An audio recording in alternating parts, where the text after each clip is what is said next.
La crise migratoire qui secoue l'Afrique du Sud prend désormais une dimension continentale. Alors que les tensions entre populations locales et migrants étrangers continuent de provoquer de vives réactions, le président Cyril Ramaphosa cherche une nouvelle voie. Faire de l'Union africaine une partie de la solution. Mais pourquoi Pretoria veut-elle désormais porter cette crise devant les institutions africaines? Et surtout, l'Union africaine peut-elle réellement empêcher que les tensions migratoires ne dégénèrent davantage? Depuis plusieurs mois, la question de l'immigration est devenue extrêmement sensible en Afrique du Sud. Dans plusieurs communautés, des citoyens dénoncent la présence de migrants en situation irrégulière, évoquant notamment la concurrence sur l'emploi, la pression sur certains services publics et les problèmes liés à la sécurité. Mais derrière ces revendications se cache un problème beaucoup plus profond.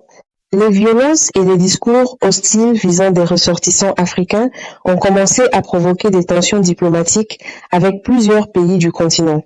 Le Nigeria notamment a récemment appelé Pretoria à renforcer la protection des migrants et à lutter plus fermement contre les violences xénophobes. Les autorités nigérianes ont également fait état de l'évacuation de près de 1500 de leurs ressortissants à la suite des violences. Pour Ramaphosa, il ne s'agit donc plus seulement d'un problème intérieur. Le président sud-africain défend désormais l'idée que la migration doit être traitée comme un défi continental. Lors d'une rencontre avec le président congolais Félix Tshisekedi en juillet, Ramaphosa a insisté sur le fait que les mouvements migratoires concernent l'ensemble de l'Afrique et qu'aucun pays ne peut résoudre seul le problème. Et c'est précisément là qu'intervient l'Union africaine. Pretoria veut favoriser une discussion beaucoup plus large sur les causes de la migration. Les conflits, la pauvreté, le chômage, le manque d'opportunités économiques et l'instabilité politique qui poussent certaines populations à chercher ailleurs de meilleures conditions de vie. Le raisonnement de Ramaphosa est simple. Si on veut réduire l'immigration forcée, il ne suffit pas de renforcer les frontières, il faut aussi agir sur les raisons qui poussent les populations à partir.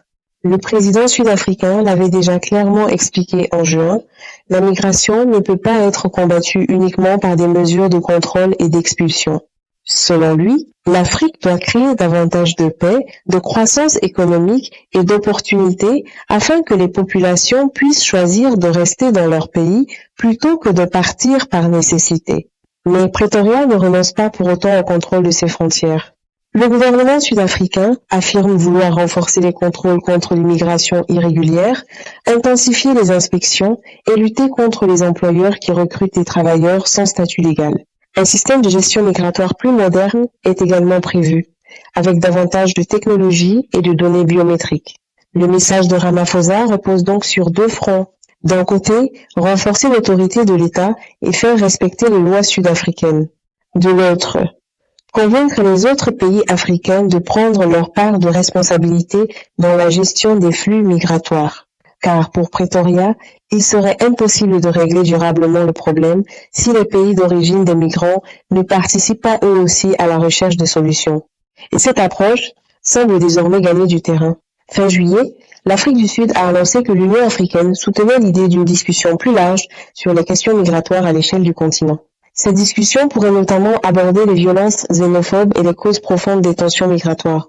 Mais une question demeure. Est-ce que cette stratégie peut réellement calmer la situation? Car le défi est immense. L'Afrique du Sud doit répondre aux inquiétudes d'une partie de sa population sans donner l'impression de criminaliser l'ensemble des migrants. Elle doit également protéger les ressortissants étrangers contre les violences, tout en renforçant ses politiques contre l'immigration irrégulière. C'est un équilibre extrêmement difficile. Et chaque nouvelle attaque contre des migrants risque d'aggraver les relations entre Pretoria et ses voisins. Le risque est également politique. Si les populations ont le sentiment que le gouvernement ne contrôle plus suffisamment les frontières, la pression sur Ramaphosa pourrait encore augmenter. Mais si les autorités adoptent une politique trop dure envers les étrangers, elles risquent de provoquer une nouvelle vague de tensions diplomatiques à travers le continent. C'est pourquoi l'Union africaine pourrait de